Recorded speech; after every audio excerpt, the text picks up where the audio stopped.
हाँ जी बच्चों, तो कल हम लोग डिस्कस कर रहे थे topic features of life. Living के फीचर क्या थे, जस्ट एक रिव्यू लेंगे। सभी को मालूम है कौन कौन से फीचर थे, क्या क्या है, जल्दी से बोल दो। Cellularity, metabolism, homeostasis, growth, movement, responsiveness, reproduction, adaptation, evolution, death. ठीक है, और लास्ट हमारा हुआ था कि इमॉर्टल ऑर्गेनिजम्स होते हैं, क्या होते हैं ये चीज। अब नेक्स्ट जो डिटेल है वो ये है कि जो फील्ड है जहां पे आप ये सब पढ़ रहे हो, दैट इज बायोलॉजी।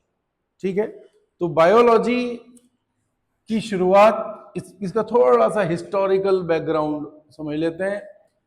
तो बायोलॉजी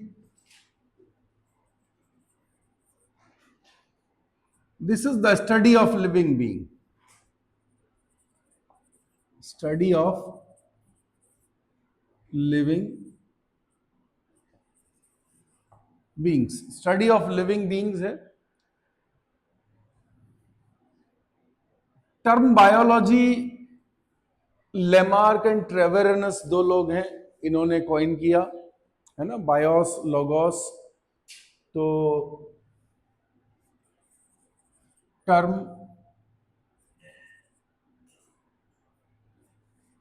कॉइंड बाय, किन्होंने टर्म दिया है? Term coined by Lamarck and Treviranus. But study of living being it started very earlier, बहुत पहले शुरू हो गया था। ठीक है, इसको शुरू करने वाले एरिस्टोटल थे। Study of living being was started by Aristotle, systematic उन्होंने शुरू करा, तो एरिस्टोटल को फादर ऑफ बायोलॉजी कहा जाएगा। टर्म किसी और ने कॉइन किया और स्टडी के काफी बाद किए, मतलब ये तो 1700 के आसपास के लोग हैं, और एरिस्टोटल तो बीसी में है, 320 बीसी पहले हैं वो। ठीक है, तो एरिस्टोटल ने बायो पहले पढ़ा, लिविंग बीइंग का पढ़ाना पहले शुरू किया, और उसके करीब 1-1.5 साल पहले बाद में जाकर के ये, मतलब उससे भी ज्यादा साल अगर हम कहेंगे तो शुरू किया, और लेमार्क ने जो है टर्म कॉइन की, ट्रेवेरनस ने दिया कि ये जो एरिस्टोटल पढ़ा रहे हैं दैट सब्जेक्ट इज बायोलॉजी। समझ में आ रही बात आपको? तो बायोलॉजी के फादर ऑफ बायोलॉजी कह दें तो father of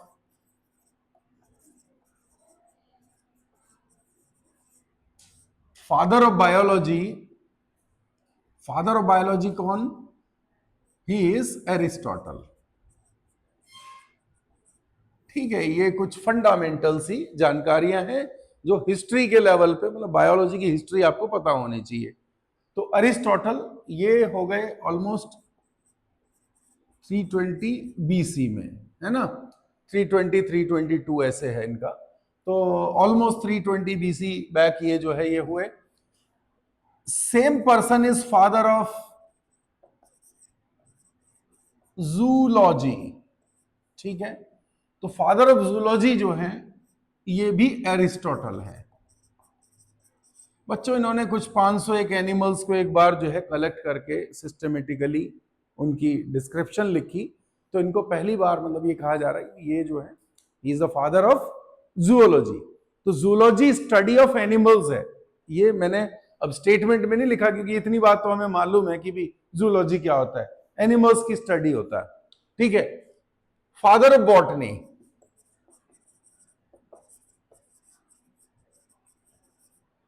father of botany Theophrastus हैं।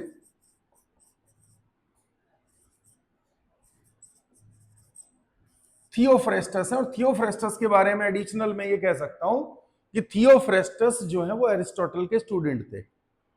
ठीक है, तो ही वाज, मतलब ये एडिशनल एग्जाम में तो आएगा नहीं, लेकिन वैसे ही जान लो कि ही वाज स्टूडेंट ऑफ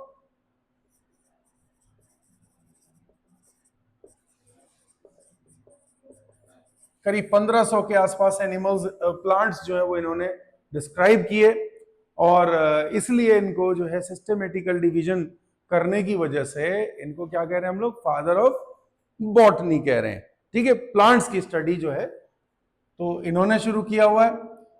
अब these are two fundamental branches जिनको हम किस में पढ़ रहे हैं, बायोलॉजी में पढ़ रहे हैं, है ना। Biology is divided into botany and zoology या जूलॉजी एंड बॉटनी, इस तरह से आप कह सकते हो। तो उस हिसाब से देखें तो जूलॉजी की पढ़ाई पहले शुरू हो गई थी, मतलब सिस्टमेटिकली, और बॉटनी चूंकि स्टूडेंट हैं थियोफ्रेस्टस एरिस्टोटल के, तो बॉटनी का डिस्क्रिप्शन जो है वो बाद में थोड़ा इसके बाद आया। ठीक है, दोनों ही ग्रीक फिलोसोफर है। ये दोनों कौन है, ग्रीक फिलोसोफर हैं, ग्रीस के रहने वाले लोग हैं, और ग्रीस भी उतना ही कल्चरली रिच स्टेट है जैसे कि इंडिया। ठीक है, तो इंडिया में भी एंशिएंट डेवलपमेंट है, तो इंडिया जो है स्पिरिचुअलिटी के लिए आगे था, और ग्रीस जो है साइंटिफिक स्टडीज में जो है वो उसको मतलब आप फादरशिप में कह सकते हो। ठीक है, ग्रीस में जितने भी साइंस को लेकर के जो मॉडर्न फील्ड्स हैं, मॉडर्न सब्जेक्ट्स हैं, वो वहां पे डेवलप हुए हैं। ओके, तो एक तो ये बात हुई। अब क्या होता है कि ये सब चला, उसके बाद जो है लाइट माइक्रोस्कोप जो है वो डिस्कवर हो जाता है। लाइट माइक्रोस्कोप जैसे ही डिस्कवर हुआ तो उसके बाद हमें पता चला कि अच्छा, जो दिख नहीं रहा है वो भी है। मतलब अगर पॉन्ड का वाटर देखोगे तो उसके अंदर आपको बहुत छोटे छोटे ऑर्गेनिज्म दिख रहे हैं। कोई भी दूसरे ऐसी चीजें जहां पे आपको साफ सुथरा कुछ नहीं दिख रहा है, तो माइक्रोस्कोप के नीचे आपको वहां भी ऑर्गेनिज्म दिख रहे हैं। आप कर्ड के अंदर जो है कुछ देख पा रहे हो। इस तरह की जो डिटेल है ये माइक्रोस्कोप के बाद आई। तो डेफिनेटली जिन्होंने माइक्रोस्कोप खोजा और जिन्होंने ये सारी चीजें डिस्क्राइब करी, तो एक नया फील्ड तो बन ही गया होगा, और उस फील्ड का नाम क्या कहते हैं हम लोग, माइक्रोबायोलॉजी। तो माइक्रोबायोलॉजी का जन्म हुआ किसके साथ, माइक्रोस्कोप की डिस्कवरी के साथ। तो माइक्रोस्कोप डिस्कवर करने वाले जेनसेन ब्रदर्स थे। ठीक है, उनके बाद ल्यूवेनहोक ने उस माइक्रोस्कोप को थोड़ा सा क्या किया, इंप्रूव किया, इंप्रोवाइज किया, और इंप्रोवाइज करने के बाद उन्होंने सबसे पहली बार बैक्टीरिया को देखा, फिर उन्होंने पॉन्ड वाटर के अंदर ऑर्गेनिजम्स को देखा और को। अब ये जान लो कि ये वो पर्सन है जिसने मतलब इन डिस्कवरीज को लेकर के जो है, जो माइक्रो ऑर्गेनिजम्स की डिस्कवरीज को लेकर के करीब जो है काफी सारी इंफॉर्मेशंस पब्लिश कराई। ठीक है, रॉयल सोसाइटी एक जो है ऑर्गेनाइजेशन है जो साइंटिफिक जो डिस्कवरीज उस टाइम पे होते रही, तो उनको जो है मार्क करने वाला, तो उन्होंने करीब 500 टाइम्स वहां पर रिपोर्ट किया, 500 बार। ठीक है, तो ल्यूवेनहुक को क्यों ना हम ये कहें कि फादर ऑफ, अगर माइक्रोबायोलॉजी कहना हो तो ल्यूवेनहुक को कहा जाएगा। ठीक है, तो अब इसके बाद ये एक फील्ड है, इसके बाद बायोलॉजी का एक जेन्युइन नया फील्ड जो जनरेट हुआ, it was microbiology.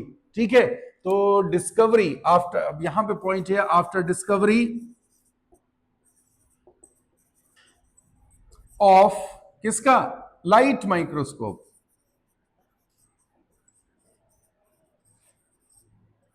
After discovery of light microscope, discovery होने के बाद, in any idea,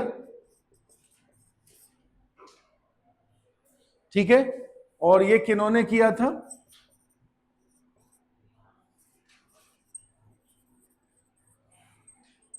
Jensen and Jensen ने। ठीक है, दो भाई थे, इन्होंने ये माइक्रोस्कोप बनाया। ठीक है, डिस्कवरी इनके नाम है, बट इसका असली इस्तेमाल जो है ल्यूवेनहुक ने किया है। ठीक है, तो 1670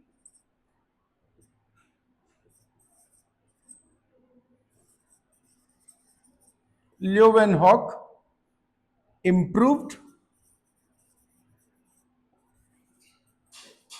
the microscope and observed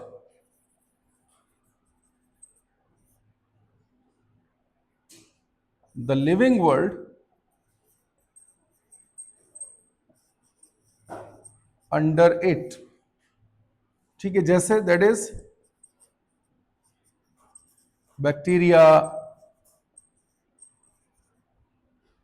और प्रोटोजोआ जैसी चीजें।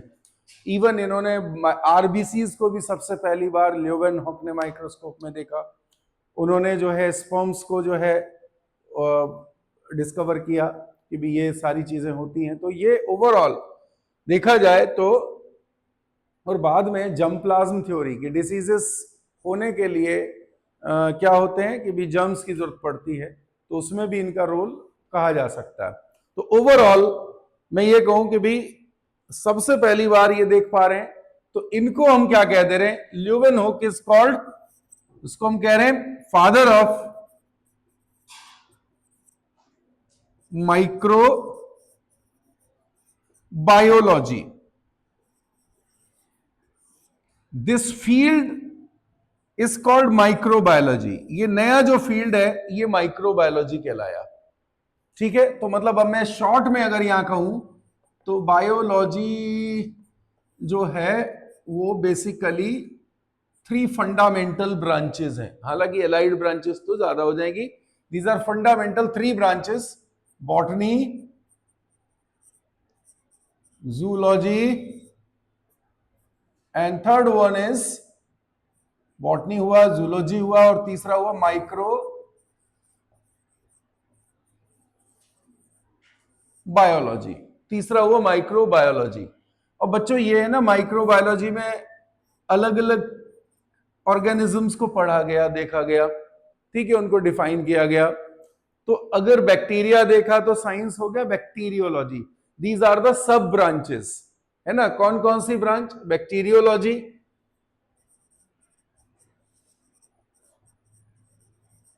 प्रोटोजूलॉजी, ठीक है, बैक्टीरियोलॉजी, प्रोटोजूलॉजी, और कौन, बैक्टीरियोलॉजी, प्रोटोजोलॉजी, इसके अलावा माइकोलॉजी,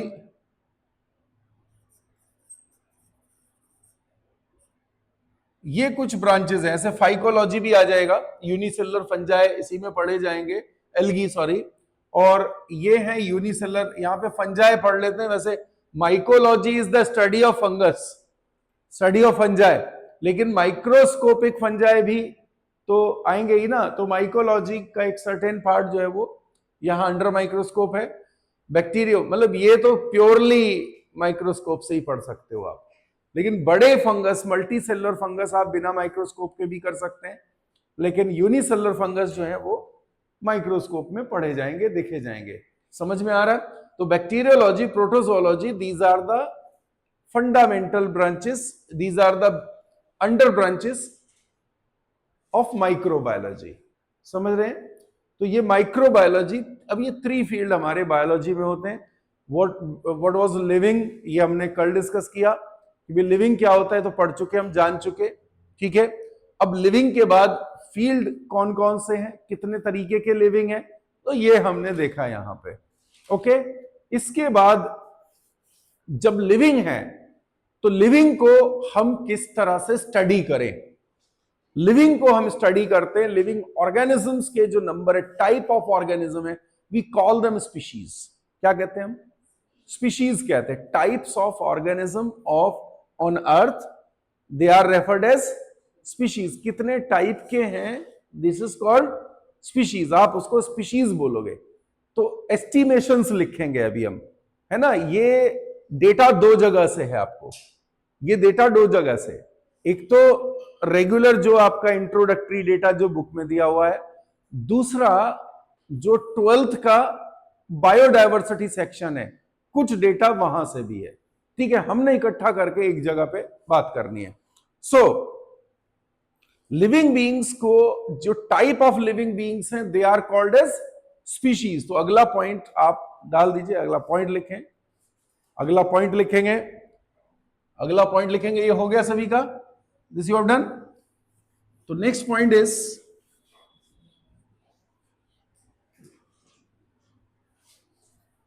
नेक्स्ट पॉइंट क्या कहते हो?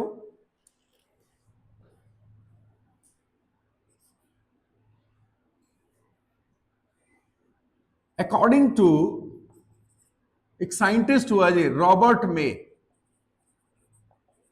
ये सिलेबस में है, Robert May. According to Robert मे,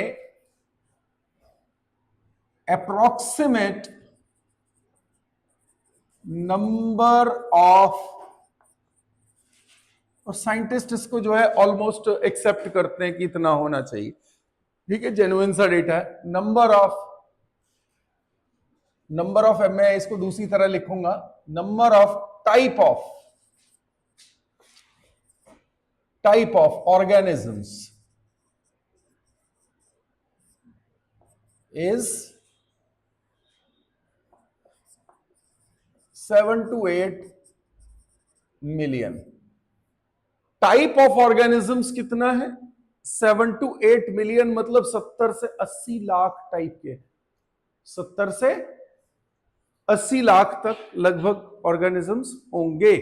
ये टाइप, मतलब this is the type, not the number. मतलब ये नहीं कि वैसे तो ह्यूमंस में ही काफी सारा नंबर हो जाएगा, मतलब मैं टाइप की बात कर रहा हूं। And each type is known as species. हर एक टाइप को हम क्या कहते हैं? Each type is species. Each type is, एक टाइप क्या है? एक टाइप बेटा स्पीशीज होता है। एक टाइप इज स्पीशीज। हर एक टाइप जो है वो स्पीशीज है। तो कितने स्पीशीज हो गए? Total 7 to 8 million. कितने हैं? Total 7 to 8 million. ये डेटा याद रखना, इंपॉर्टेंट। और चूंकि ये एनसीईआरटी में लिखा हुआ डेटा है इसलिए इंपॉर्टेंट है। 11th की बुक में नहीं लिखा, 12th की बुक में ये डेटा लिखा हुआ है, ठीक है, इसलिए इंपॉर्टेंट डेटा है और ये पूछा जा सकता है। अब दूसरी बात ये है, बट ये तो एस्टिमेटेड स्पीशीज हुए, 7 से 8 मिलियन जो है, these are estimated. How much are recorded species? Recorded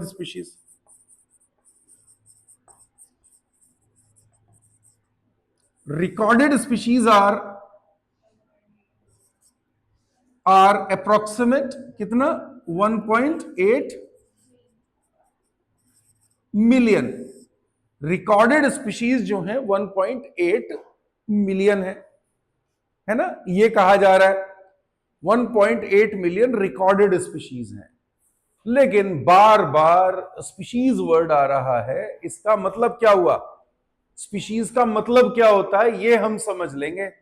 species का क्या मीनिंग हुआ, ठीक है। बार बार ये जो है स्पीशीज क्या, व्हाट इज स्पीशीज। अब अगला डिटेल हमारा क्या है? What is species. ये बात समझ में आ गई। दो डेटा इंपॉर्टेंट है। एस्टिमेशन कितने का? 7 to 8 मिलियन। हमने रिकॉर्ड कितने का बनाया? 1.8 मिलियन। रिकॉर्ड्स को हम इन्वेंट्रीज भी कहते हैं, ठीक है। लिस्ट ऑफ रिकॉर्ड जो है वो क्या कहलाता है? इन्वेंट्रीज। इन्वेंट्री मतलब लेखा जोखा क्या है, कितने स्पीशीज हैं, तो 1.8 मिलियन है। अभी इस बात को फिलहाल यहीं पे रोकेंगे और बार बार चूंकि वर्ड स्पीशीज आ रहा है तो स्पीशीज को एक्सप्लेन करते समझते हैं कि स्पीशीज क्या होना चाहिए, ठीक है। तो स्पीशीज को कैसे जान लें कि भी एक स्पीशीज होगा। तो स्पीशीज क्या है?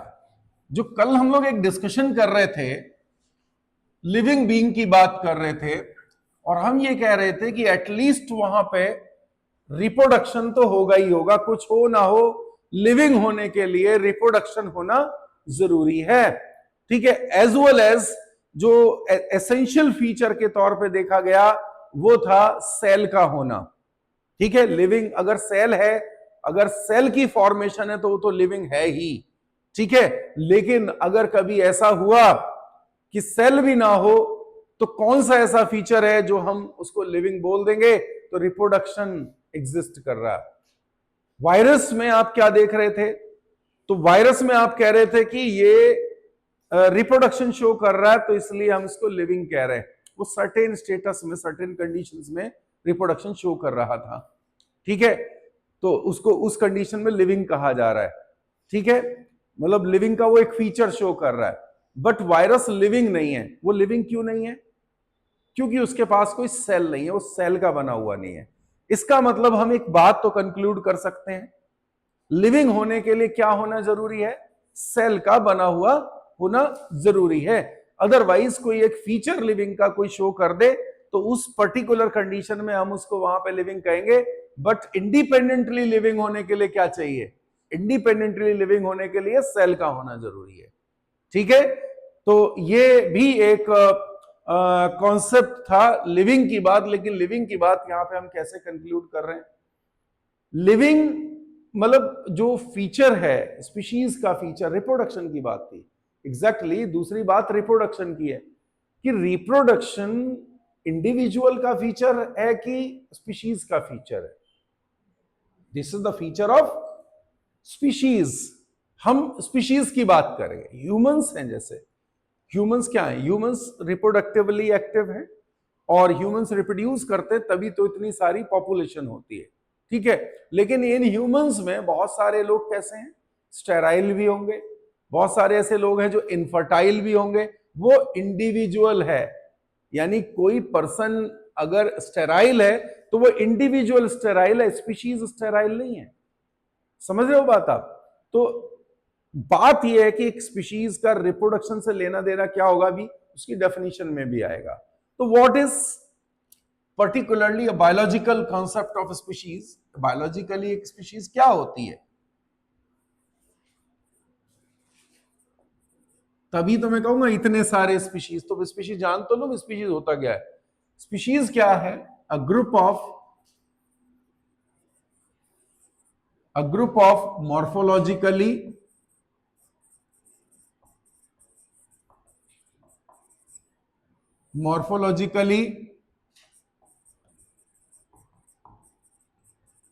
Genetically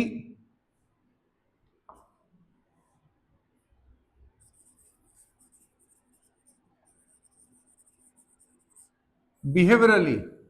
a group of morphologically यानी कि देखने में, जेनेटिकली यानी कि क्रोमोसोम नंबर में, और बिहेवियरली यानी कि सेक्सुअल बिहेवियर। बिहेवियर जब मैं यहां पे कह रहा हूं तो इट मींस सेक्सुअल बिहेवियर। ठीक है, इसका क्या मतलब है? सेक्सुअल बिहेवियर से है सिमिलर, इन सारी चीजों में ये सिमिलर होगा। And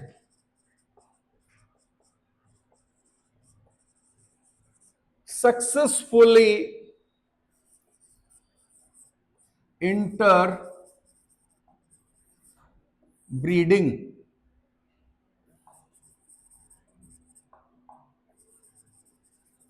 individuals. A group of morphologically, genetically, behaviorally, ठीक है, similar and successfully interbreeding individuals. मतलब एक ऐसा ग्रुप जो देखने में एक जैसा हो, जिसके मेंबर आपस में क्या हो कि मतलब सिमिलर हो, ऑलमोस्ट उनके फीचर सेम हो, देखने में वो एक जैसे लगे। ठीक है, उनके क्रोमोसोम नंबर सेम हो, जेनेटिकली का मतलब है क्रोमोसोम नंबर सेम हो। बिहेवियरली का मतलब है उनका ब्रीडिंग बिहेवियर एक जैसा होना चाहिए। तो यहां जो बिहेवियरल की बात है तो यहां पे ब्रीडिंग बिहेवियर।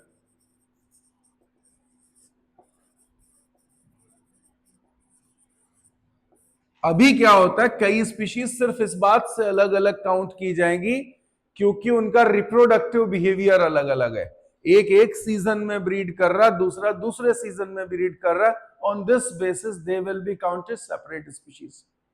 समझ में आ रहा है? तो जब ये सारी चीजें होंगी, जब वो देखने में एक जैसे होंगे, जब उनका जेनेटिक मैकेनिज्म एक जैसा होगा, chromosome number they are same, and उनका जो ब्रीडिंग बिहेवियर भी है वो सेम है, तो वो एक दूसरे से इंटरेक्ट होंगे और ब्रीड करेंगे। तो इंटर ब्रीडिंग। ठीक है, इंटर ब्रीडिंग का मतलब यहां पे है सेक्सुअल रिप्रोडक्शन। इसको ऐसे ही लिखते जाएंगे। तो सवाल यह है कि क्या डेफिनेशन एसेक्सुअली रिप्रोड्यूसिंग ऑर्गेनिजम्स के ऊपर अप्लाई नहीं होती? क्या अमीबा पे अप्लाई नहीं होगी? क्या बैक्टीरिया पे अप्लाई नहीं होगी? जो भी एसेक्सुअली रिप्रोड्यूसिंग केसेस हैं उन पे अप्लाई नहीं होगी? तो आंसर है कि उन पे भी अप्लाई होगी।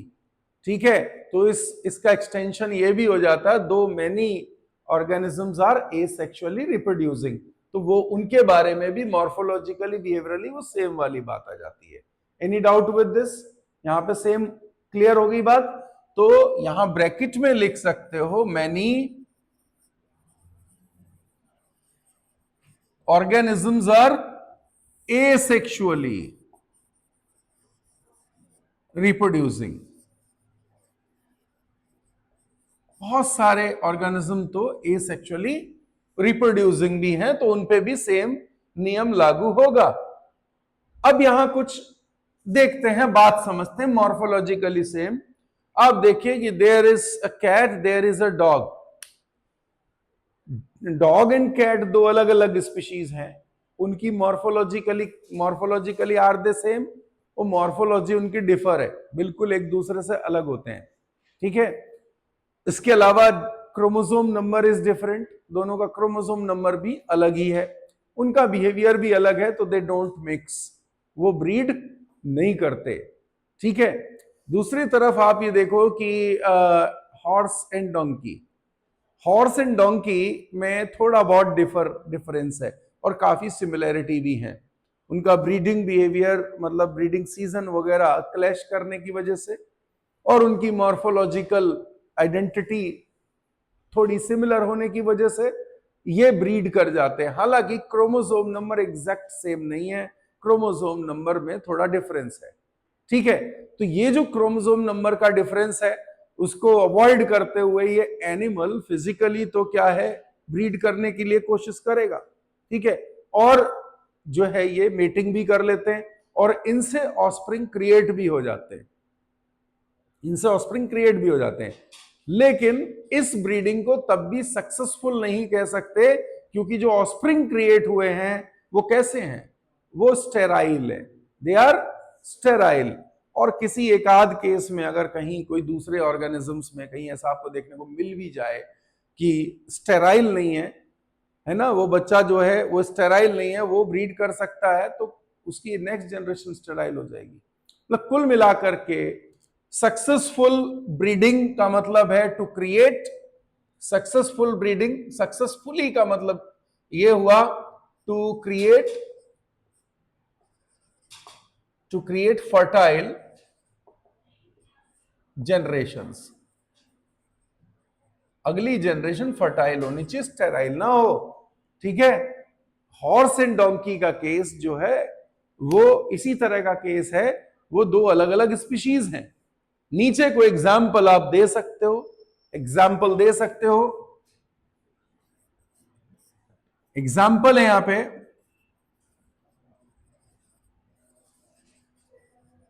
Horse and donkey can breed but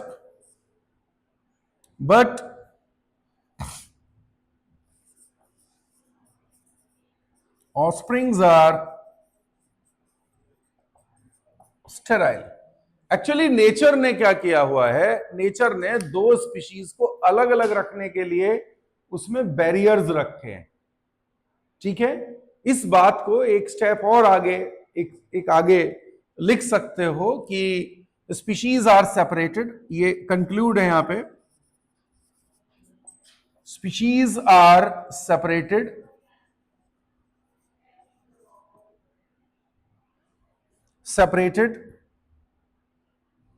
by pre-zygotic and post-zygotic barriers। यहां पे थोड़ा सा समझ लेते हैं, यहां एक नई बात समझ में आ रही है आपको, pre zygotic barrier and post zygotic barrier. Pre zygotic barrier morphological है, बिहेवियरल है, ठीक है। और पोस्ट जाइगोटिक बैरियर जो है ये जेनेटिक बैरियर हो सकता है। दो अलग अलग स्पीशीज के ऑर्गेनिजम्स जो है वो ब्रीड कर भी लें, मेटिंग कर भी लें, तो आगे कई लेवल की दिक्कतें आती हैं। मतलब कि उनके स्पर्म और ओवा फ्यूज नहीं कर सकते, उसमें एंटी फर्टिलाइजन कॉन्सेप्ट होता है, ठीक है, तो उसकी मैचिंग नहीं होती, ये समस्या आती है। दूसरी, अगर ऑप्शन पैदा हो भी जाएगा तो वो क्या नहीं करेगा, तो वो फर्टाइल नहीं होगा। यहां पे इस बात को थोड़ा सा एक्सटेंशन देंगे, एक्सटेंशन देंगे pre zygotic and post zygotic barriers के बारे में। ठीक है, तो इस पे मैं डिक्टेट कर रहा हूं, थोड़ा लिखेंगे। दिस यू हैव डन, ये सभी का हो गया, जल्दी करो, ये लिख लो यहां तक की बात। बैरियर की बात है, तो बैरियर क्या होता है, post zygotic pre zygotic barrier क्या होता है वो समझ लेते हैं। स्पीशीज एक दूसरे से अलग अलग है, नेचर ना शॉर्टकट नहीं चाहती। नेचर में इतने सारे स्पीशीज डेवलप हुए हैं, अभी अगला स्टेप वही आएगा कि ये जो स्पीशीज की डेफिनेशन आ गई आपको, अब स्पीशीज के बाद क्या आएगा, स्पीशीज के बाद ये बताना होगा कि कितने स्पीशीज। तो ये पता लग गया कि भाई ये जो है 7 to 8 मिलियन स्पीशीज हैं। 1.8 हैं, तो वो कौन कौन सी कैटेगरी में फॉल कर रहे हैं, किससे कितने स्पीशीज बिलोंग करेंगे, और जो स्पीशीज की मेंटेनेंस होती है वो बैरियर की वजह से होती है। ये जो 1.8 मिलियन स्पीशीज आपने रिकॉर्ड करे हैं, या जो मे कहता है रॉबर्ट में कि 7 से 8 मिलियन स्पीशीज नेचर के अंदर हैं, ये कह रहा है। तो ये स्पीशीज डेवलप कैसे हुए, क्या डायरेक्ट क्रॉस ब्रीडिंग से हुए, या इनका इवोल्यूशन का एक पूरा तरीका है ना, ये कैसे डेवलप हुए होंगे। तो इसमें क्या है कि इवोल्यूशन हुआ है, इवोल्यूशन नेचर में जरूरतों के हिसाब से हुआ है।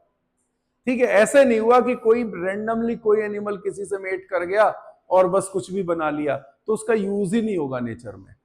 तो एक्चुअली स्पीशीज क्या है, species are the component of ecosystem, species are component of ecosystem. तो इकोसिस्टम का कंपोनेंट है, कंपोनेंट होने की वजह से जब कोई कंपोनेंट होता है, जब कोई पुर्जा होता है किसी मशीन का, तो वो डिजाइंड होता है, उसकी जरूरत होती है। ठीक है, वो रैंडम नहीं होता। तो इसी तरह चूंकि दीज आर द कंपोनेंट्स, तो कंपोनेंट क्या है, नेचर में इवॉल्व हुए हैं, एक एक करके लीनियर उनकी डेवलपमेंट हुई है। उन्होंने अपने फीचर्स को गैदर किया, गैदर करने के बाद वो एक स्पीशीज की आइडेंटिटी में पहुंचे हैं, और उन्होंने अपने आप को मेंटेन करने के लिए बैरियर रखा हुआ है। नेचर ने उनको बैरियर दिया है, रिप्रोडक्टिव बैरियर है। वो मॉर्फोलॉजी से आएगा कि भाई मॉर्फोलॉजी अलग है, डॉग अलग है, कैट अलग है, ठीक है ना। इसके अलावा क्या, इसके अलावा जो है उनकी क्रोमोसोम नंबर अलग दे दिया, फिर इंटरनल कोडिंग अलग कर दी कि भाई ये अलग अलग नंबर क्रोमोसोम है, तो उनकी जो है मैचिंग ही नहीं होगी। ठीक है, लेकिन उससे पहले एक और चीज हुई है, जब एक स्पीशीज का स्पर्म दूसरे स्पीशीज के ओवा से मीट करता है या कोशिश करता करने की रिप्रोडक्टिव सिस्टम के अंदर, तो कुछ और केमिकल कॉम्पेटेबिलिटी होती है, लॉक एंड की मैकेनिज्म होता है। एंटी फर्टिलाइजिन और फर्टिलाइजिन नाम के केमिकल हैं। ठीक है, अगर वो आपस में कॉम्पेटेबल नहीं होगा तो स्पर्म और ओवा जो है वो आपस में फ्यूज नहीं होते, लॉक एंड की जैसा होता है। तो स्पर्म नहीं मिलेगा, जाइगोट नहीं बनेगा। अगर जाइगोट बन भी गया, कॉम्पेटेबिलिटी हो भी गई, तो ऑस्प्रिंग जो है वो क्या फर्टाइल नहीं बनेगा, है ना। तो हम इस बात को एक सीक्वेंस वाइज लिख लेते हैं। बैरियर्स कैसे काम करते हैं ये लिख लो। और बैरियर्स में वैसे हालांकि और चीजें भी आएंगी। कई बार दो स्पीशीज के बीच में या दो ब्रीड्स के बीच में क्या होता है, बैरियर्स होते हैं, है ना। अब ह्यूमंस जो है वो पूरी दुनिया में आपको होमोसेपियंस के नाम से आप उन्हें सबको जान रहे हो, ह्यूमंस को जान रहे हैं ना होमोसेपियंस के नाम से। सभी मॉर्फोलॉजिकली कुछ सिमिलरिटीज होल्ड करते हैं, सभी के अंदर एक जैसी चीज है, लेकिन कुछ डिफरेंसेस भी हैं। पूरे वर्ल्ड में ह्यूमन के अलग अलग रेसेस हैं। ठीक है, चाइना के लोग इंडिया के लोगों से बिल्कुल डिफर लगते हैं देखने में, और आपको पता लग जाता है कि ये कोई चाइना से आया हुआ पर्सन है। क्यों लग जाता है, क्योंकि चाइना वालों की शक्लें बिल्कुल थोड़ी सी डिफर लगती हैं, है ना। ये बात हुई ना, आपको शक्ल से लग रहा है कि ये चाइनीज है, ये इंडियन हो सकता है। अब यहां पे आप देख रहे हो कि ये दो एक ही स्पीशीज के अंदर दो ब्रीड है। ठीक है, तो इनको किसने अलग किया हुआ है, हिमालय पर्वत ने अलग किया हुआ है। हिमालयन माउंटेन रेंज ने उस तरफ के लोगों को एक आइडेंटिटी दे रखी है, और इधर के जियोग्राफिकल कंडीशंस की वजह से इधर की आइडेंटिटी अलग है। तो ये जो सब स्पीशीज मैनेजमेंट या ब्रीड मैनेजमेंट है, इसमें भी बैरियर्स काम करते हैं। तो फिजिकल बैरियर, कहीं माउंटेन्स हैं, कहीं समंदर हैं, कहीं डेजर्ट्स हैं, तो they are also physical barrier. कहीं क्लाइमेटिक बैरियर भी काम करते हैं। आर्कटिक बियर जो है वो ठंडे इलाके में रहता है, और बाकी दूसरे जो ब्राउन बियर हैं वो गर्म इलाके में मिल जाते हैं, है ना। तो जो आर्कटिक बियर है वो क्लाइमेटोलॉजिकली एडेप्टेड वहां पे, और जो दूसरे बियर हैं वो यहाँ पे। और बीच में बैरियर क्या है, बैरियर ओशन का भी है और जियोग्राफिकल बैरियर भी है। ठीक है, समझ में आया। तो अब मुझे ये बताओ कि ओशनिक क्लाइमेटोलॉजिकल बिहेवियर जो है वो किस कैटेगरी में आएंगे, प्री जाइगोटिक या zygotic, post zygotic? Pre zygotic या पोस्ट जाइगोटिक? नई बात समझ में आई? हाँ, जाइगोट बनने से पहले, और पोस्ट जाइगोटिक जाइगोट बनने के बाद। तो ओशन, पहाड़, ये सब क्या है, प्री जाइगोटिक है या जाइगोटिक है? प्री जाइगोटिक है। यानी किसी भी एनिमल को मेट करने से जो जो चीजें रोके, मेटिंग से रोके, वो चीजें क्या है, वो प्री जाइगोटिक है। ठीक है, मेटिंग होने के बाद जो रोके वो क्या है, पोस्ट जाइगोटिक है। यही लिखना है हमने, लिख लो आप। Pre zygotic barrier include, pre zygotic barrier include, species की बात बता रहे हैं ना, तो ये और थोड़ा सा हमने इसकी बाल की खाल निकाल ली है कि क्या और होना चाहिए। हालांकि ये जो है आपके ब्रीडिंग में स्पीशिएशन वाले पार्ट में इस पे डिस्कशन हो जाती है, 12th का टॉपिक है। ठीक है, तो वहां से हमने इसे यहां पे एक्सटेंड कर लिया। तो यहां पे आपने क्या लिखा, स्टेटमेंट क्या था, pre zygotic, pre zygotic barrier, हाँ, pre zygotic barrier include, pre zygotic barrier include physical comma climatological, physical climatological, physical barrier, climate का barrier, comma morphological behaviour, morphological barrier, morphological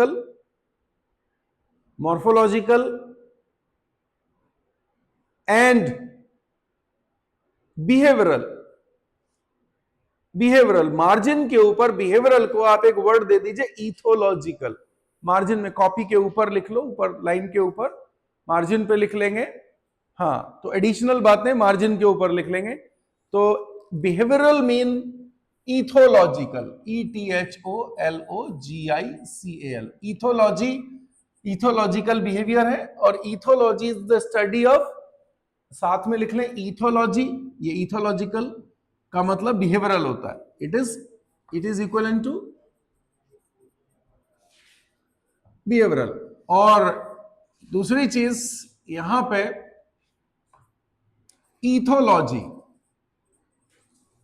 study of animal behaviour, this is study of animal behaviour, ये study of animal behaviour हुआ, study of animal behaviour, study of animal behaviour ethology कहलाता है। ठीक है, तो हमने क्या कहा कि प्री जाइगोटिक बैरियर ये वाली बातें होती हैं, इतने से आपका काम चल जाएगा। ठीक है, और पोस्ट जाइगोटिक बैरियर क्या होता है, इसमें आप आगे एक चीज और लिखो। अब मेटिंग नहीं होने देंगे ये सारे बैरियर, लेकिन अगर मेटिंग की शुरुआत होती है, लिख लें, if mating occurs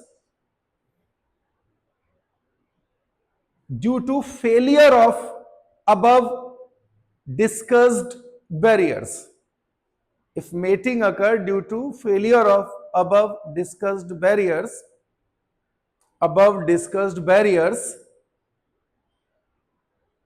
comma,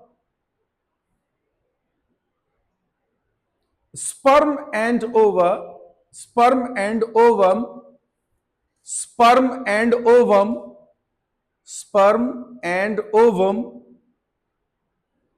will not fuse, sperm और ओवम फ्यूज नहीं करेंगे। क्यों नहीं करेंगे फ्यूज, क्यों नहीं करेंगे, ड्यू टू फर्टिलाइजन, ये केमिकल कॉम्पेटेबिलिटी है, fertilizin and anti fertilizin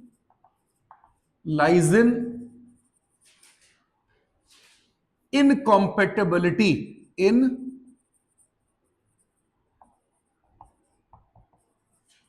compatibility concept okay हुआ, क्योंकि फर्टिलाइजन एंटी फर्टिलाइजन मैच नहीं करेगा।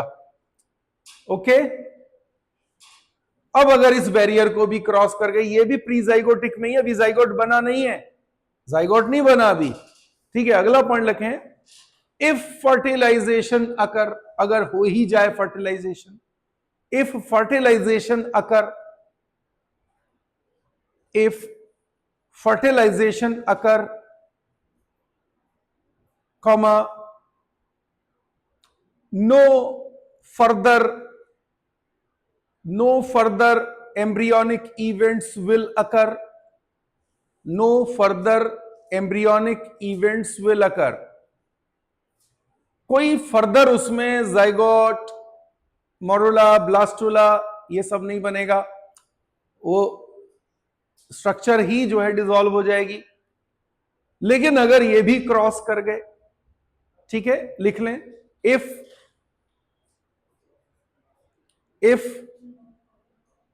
if successful embryonic development occurs, अगर सक्सेसफुल एम्ब्रियोनिक डेवलपमेंट हो ही जाए तो, comma, the newborn will die soon, जल्दी ही मर जाएगा पैदा होने के बाद। ठीक है,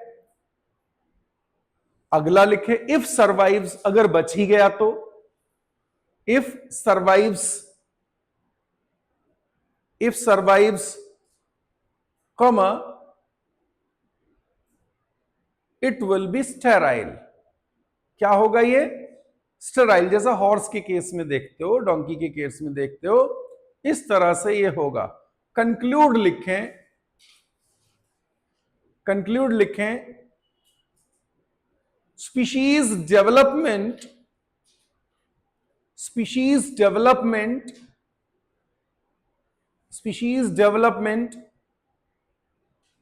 is a long process of evolution, एक लंबा प्रोसेस है एवोल्यूशन का। ठीक है, it can not, it doesn't allow any shortcut. अगर ये होता तो स्पीशीज तो फिर कोई भी खिचड़ी स्पीशीज होती, फिर कुछ भी हो सकता था और ये इकोसिस्टम एग्जिस्ट ही ना करता, कोलैप्स कर जाता, क्योंकि कंपोनेंट्स के तरह डेवलप हुए। और फाइनली इसमें आप ये लिखेंगे, species act like components, species act like, ये इकोलॉजी की बातें हो रही हैं, ये सब मिला जुला के इंटरडिसिप्लिनरी है। ठीक है, species are considered as components of ecosystem,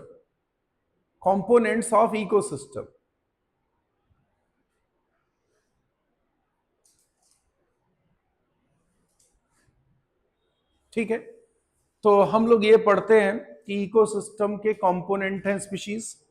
अब बच्चों पता होता क्या है, एक साइंटिस्ट हुआ 12th में, ये टॉपिक आता है, पॉल एरलिक करके। पॉल एरलिक कहता है कि भाई आप ऐसे मान लो कि पूरा इकोसिस्टम एक जहाज है। पूरा इकोसिस्टम क्या है, एक एरोप्लेन है, और उस एरोप्लेन में ऐसे यात्री सवार होते हैं लगातार जो कि सिविक सेंस होल्ड नहीं करते, मतलब वो समझदार नागरिक नहीं है, वो बस वैसे ही हैं, बस जिसको कहना चाहिए कि नॉनसेंस टाइप के। हर एक बैठता वहां पे, कोई ना कोई आके वो जो है उस जहाज के कोई ना कोई नट बोल्ट खोल लेता है ना। इस तरह धीरे धीरे जब लोग उसमें आते जाते हैं, यात्रा करते रहते हैं, तो कोई किसी ने नट खोल लिया, किसी ने बोल्ट खोल लिया, किसी ने जो है वहां से कोई बल्ब उतार लिया। इस तरह से करते करते करते करते क्या है, एक दिन ऐसा आता है कि जो प्लेन है, एरोप्लेन, वो आवाज करते रहता, खड़कने लगता है। और एक दिन कोई ऐसा शरारती जो है पैसेंजर आता है वो इंजन का ही कोई इंपॉर्टेंट कंपोनेंट उखाड़ लेता चला जाता है, ठीक है, तो पता चला कि प्लेन क्रैश हो जाएगा। यही इकोसिस्टम के बारे में। इकोसिस्टम में जो स्पीशीज हैं ये इसी तरह काम करती हैं जैसे वो एरोप्लेन के कंपोनेंट थे। इस थ्योरी को नाम दिया गया rivet popping hypothesis. Rivet popping hypothesis NEET में क्वेश्चन आता है, ठीक है, ये दिया था पॉल एरलिक ने, ठीक है। तो रिवेट पॉपिंग हाइपोथेसिस जो है ये आपके बायोडायवर्सिटी चैप्टर में डिस्कस किया हुआ है 12th में, ठीक है। तो ये क्या हुआ कि जहाज गिर गया, और रिवेट पॉपिंग क्या है? रिवेट मतलब वो जो मेटल को जोड़ने के लिए जो रिवेट्स लगती है उसके बारे में बात कर रहे हैं, उन्हीं को उखाड़ना। पॉपिंग मतलब उखाड़ना, ठीक है। हर कोई थोड़ा थोड़ा नुकसान कर देगा। शुरू में हो सकता है कि स्पीशीज के डैमेज से, छोटी मोटी स्पीशीज जो आपने एक आधा स्पीशीज देखा कि गायब हो गई तो कोई फर्क तो पड़ा नहीं। शुरू में जहाज के अंदर से एक रिवेट निकाली थी, कोई फर्क नहीं पड़ा। 500 रिवेट निकल गई तो भी फर्क नहीं पड़ा। लेकिन एक लेवल के बाद फर्क पड़ेगा और आवाजें आना शुरू हो जाएंगी। इकोसिस्टम में भी वैसा ही है। छोटी मोटी कुछ आपको लगता है कि ये स्पीशीज से कोई नुकसान नहीं है, लेकिन कभी कभी कुछ ऐसी स्पीशीज डैमेज हो जाती है जिसके डैमेज होते ही पूरा इकोसिस्टम कोलैप्स हो जाता है। जैसे हाउस स्पैरो।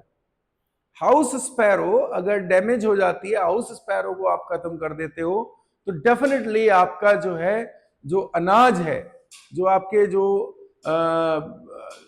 ये पूरा क्रॉप्स हैं, ये डैमेज हो जाएंगी। क्योंकि ऐसा कहां पे हो चुका है? ऐसा चीन में एक बार हो चुका। तो चीन में आप ढूंढना नेट पे, एक है sparrow campaign, great sparrow campaign.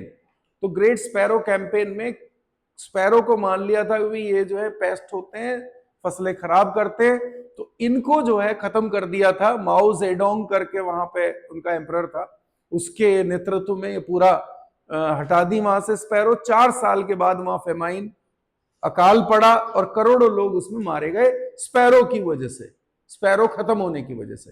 क्योंकि स्पैरोज जैसे खत्म हुए तो जो लोकस्ट होते हैं, टिड्डी होते हैं, इन्होंने हमले करने शुरू कर दिए। क्योंकि जो स्पैरो है it is doing pest control. तो हम बात कर रहे हैं स्पीशीज की। स्पीशीज क्या होता है, कैसे मेंटेन होता है, वो मैंने आपको बताया। तो यहां पे आपने देखा मॉर्फोलॉजिकली, जेनेटिकली, बिहेवियरली ये सब सेम होना चाहिए और सक्सेसफुली ब्रीडिंग करना चाहिए, तब वो एक स्पीशीज कहलाएगा, ठीक है। तो स्पीशीज हमारे कितने स्पीशीज हैं, किससे बिलोंग करते हैं, एक नंबर यहां पे लिखा था। अब मैं आपको जो है आगे की कहानी बताता हूं, ठीक है। तो आगे क्या होता है? आगे इसमें व्हिटेकर का जो क्लासिफिकेशन है, present day classification, Whittaker's classification classifies living world into 5 largest categories, into 5 largest categories, 5 largest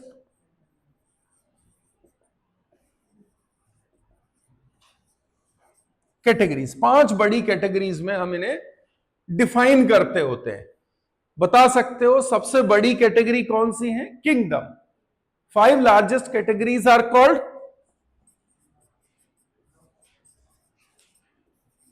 kingdom. 5 बड़ी कैटेगरीज में हम डिफाइन करते हैं और 5 किंगडम है। That's why this system is called 5 kingdom system, है ना। Whittaker's classification is called 5 kingdom. क्या कहोगे इसको? We call it 5 kingdom system. 5 kingdom है, ठीक है। और 5 किंगडम कौन कौन से हैं? तो व्हिटेकर कहता है 5 किंगडम है। 5 किंगडम है। सबसे पहला kingdom, kingdom Monera, protista,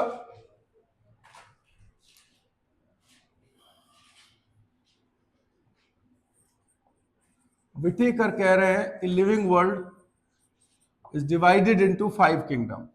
Monera, ठीक है जी, प्रोटेस्टा,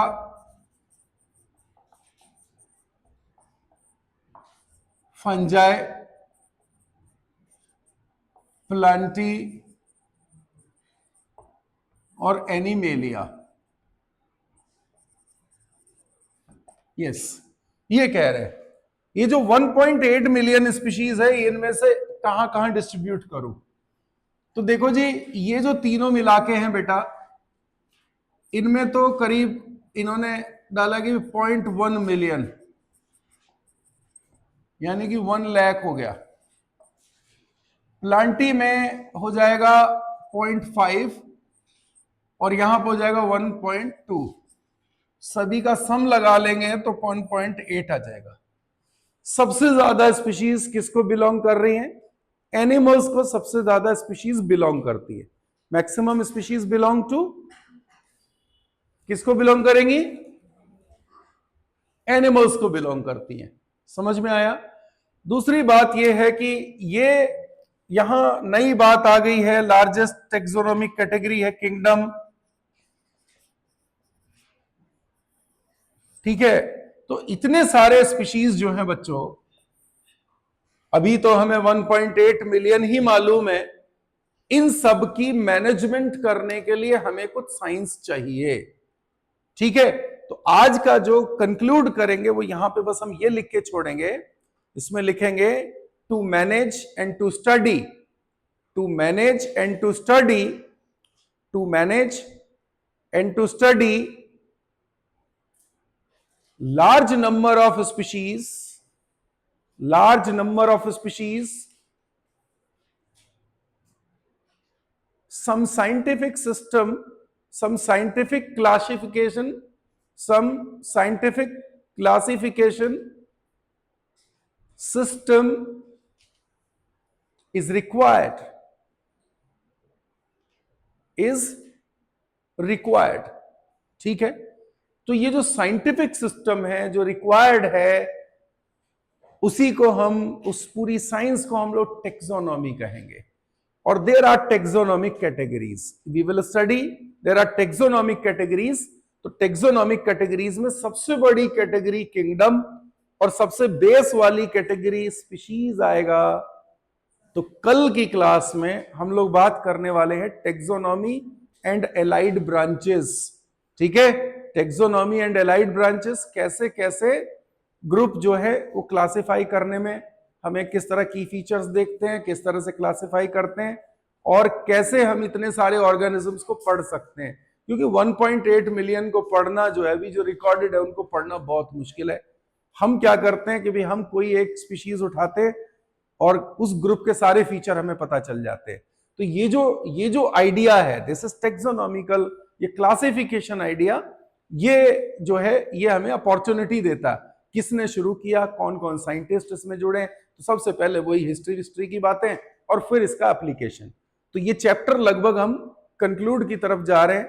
अभी टेक्सोनॉमिक कैटेगरीज की बात आ जाएगी, ठीक है। तो कल हम इस पे बात करेंगे और उसके बाद कुछ एप्लीकेशन क्वेश्चंस पकड़ेंगे, डॉग्स, कैट वगैरह और टाइगर, ये सबका कुछ के बायोलॉजिकल नेम लिखेंगे और ये जो लिविंग वर्ल्ड है तब आपका कंक्लूड होगा, पहुंच जाएगा वहां पे, ठीक है। देन उसके बाद हम लोग वर्कशीट जिसमें रिलेटेड क्वेश्चंस होंगे और फिर देखेंगे किसकी कितनी ग्रिप बनी है। जिनके भी डाउट्स होते हैं वो रेगुलरली पूछते रहें डाउट्स और उसी हिसाब से चलेगा, ठीक है। चलो, थैंक यू। कल फिर इसके अगले पार्ट पे डिस्कशन रहेगा।